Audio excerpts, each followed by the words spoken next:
Всем привет! С вами Александр Крыжанов и Детки в рюкзаке.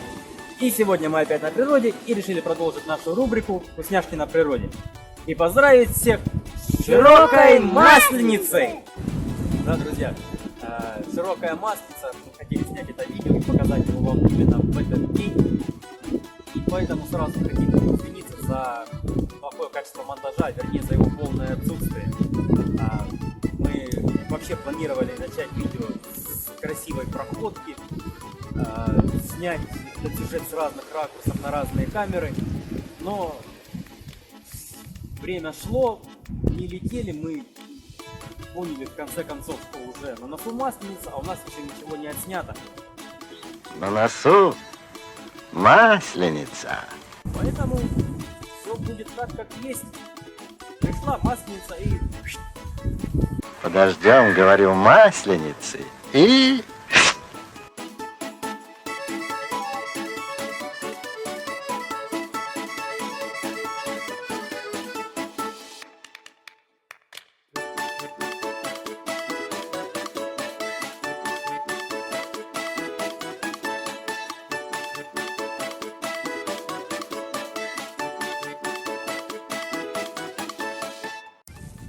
Друзья, вкусняшки на природе, и масленицу мы будем готовить блины, чтобы мог подумать.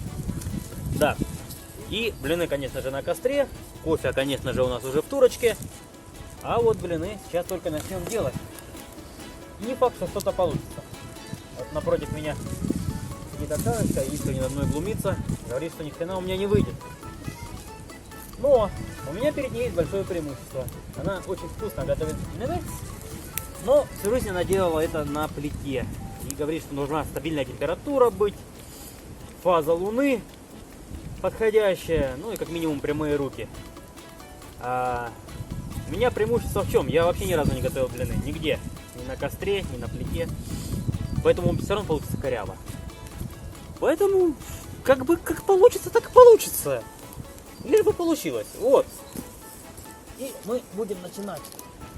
Вот еще интересный момент. Я точно помню, что мама моя перед тем, как готовила блины, каждый раз вот так вот маслицем или маргарином сковороду смазывала. А Оксана почему-то делает на сухой сковороде. Я не знаю, кто прав, кто нет. Я буду делать, как делала моя мама. Смотрим, что с этого получится. Не знаю, масло расплавилось. Должна будет работать, наверное.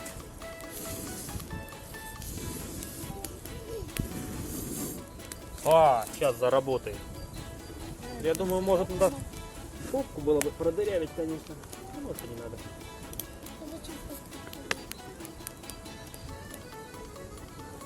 Чтобы мало теста было, да?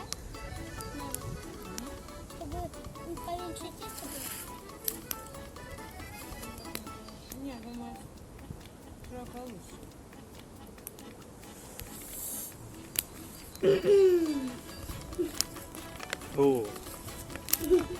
Во всяком случае, как там говорится, первый блин комом.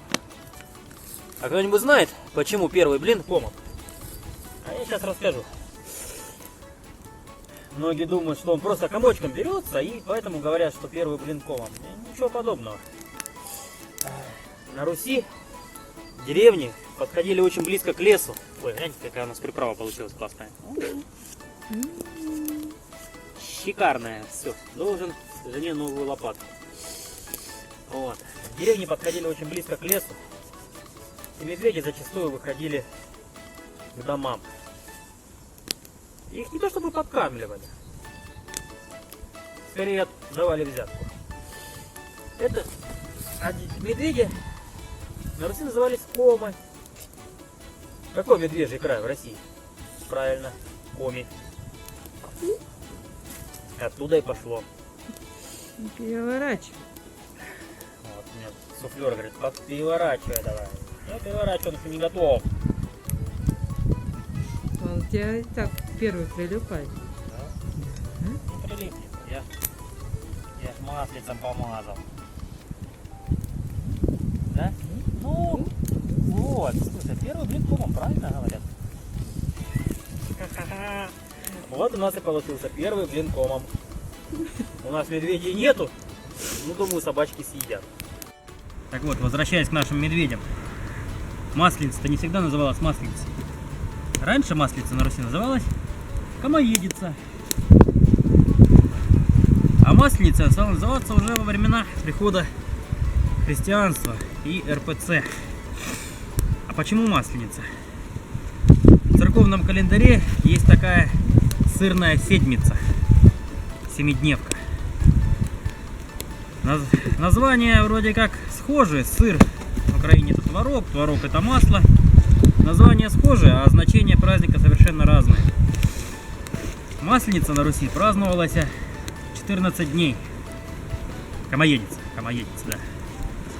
Это 7 дней до солнцестояния и 7 дней после. Прилипают, слушай. Итого было 14 дней праздника. Сейчас мы совладаем вином. Есть идея поставить в плите опытного человека. Но, думаю, человек откажется. Сказал, сам поперся блины делать, сам и готовик теперь. Второй гораздо лучше уже выглядит. Ну, хотя бы он подарится. Мне жалко его выкидывать, я его сожру. Сейчас пойдет. Второй уже был лучше, чем первый. Третий будет лучше, чем второй. Дальше по нарастающей. Вообще страшно, что современные дети не знают ни значения праздника, ни выражений. Ребенок приходит в садик и говорит, а мы сегодня сжигали Масленицу. И тут такое, кого вы сжигали Масленицу? И все. Называют это чучело Масленицы. Дети, запомните, сжигают не Масленицу. Сжигают олицетворение зимы. На Руси она называлась Мора, Марана. Отсюда и слово мор. То есть голод, холод, мор. Так вот, сжигали как раз эту Марану. Или Мору. Вообще, обряд сжигания чучела есть во многих народах. В Украине, к примеру, изготавливали колодку.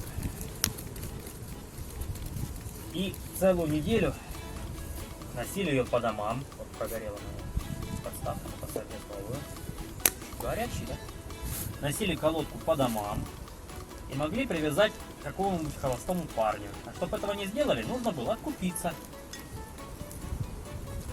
Потом, в конце недели, в пятницу, колодка умирала. В субботу ее хоронили и оплакивали. А в воскресенье выкапывали и сжигали. Так вот, обычаи.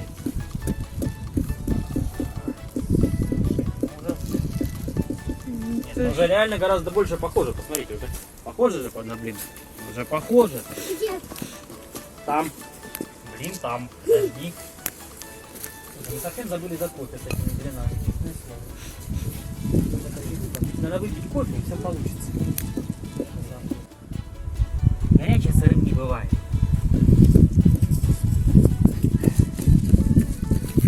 За Украину рассказал.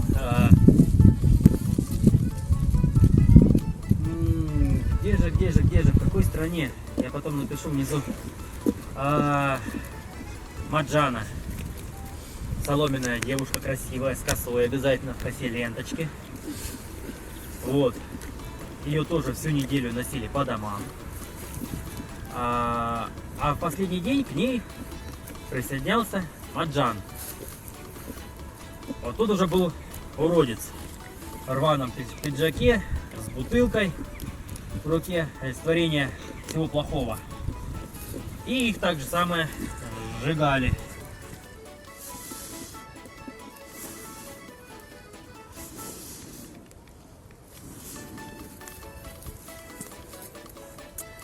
В Швейцарии это снеговик Бодж.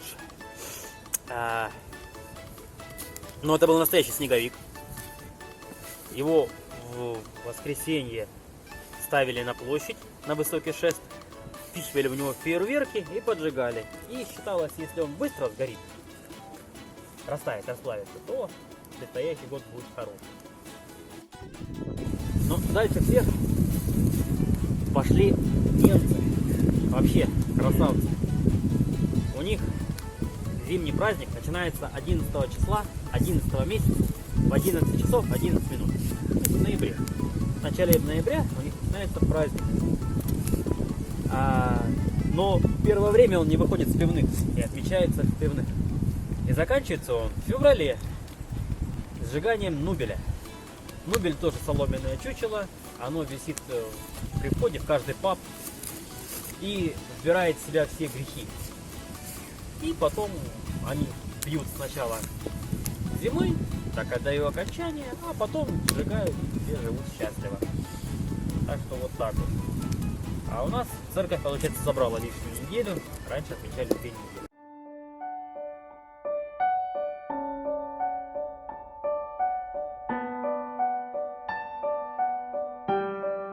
Спустя всего каких-то 2 часа мучений, блины были на столе, кофе в турке, чай в термосе, а мы в добром здравии и прекрасном расположении духа, чего и вам от всей души желаем. В целом, кулинарный эксперимент можно считать удавшимся. Блины на природе жарить можно. А вот нужно ли? Да и вообще, для чего мы это все затеяли? Наверное, для того, чтобы доказать, в первую очередь себе, что мы не совсем потерянное поколение, оторванное от своих корней и от природы. Чтобы рассказать своим детям и тебе, дорогой зритель, что Масленица – это не лазанье в пьяном виде по столбам, это лишний повод вспомнить традиции и верования своих предков, и выйти на природу и хотя бы на короткое время воссоединиться с ней.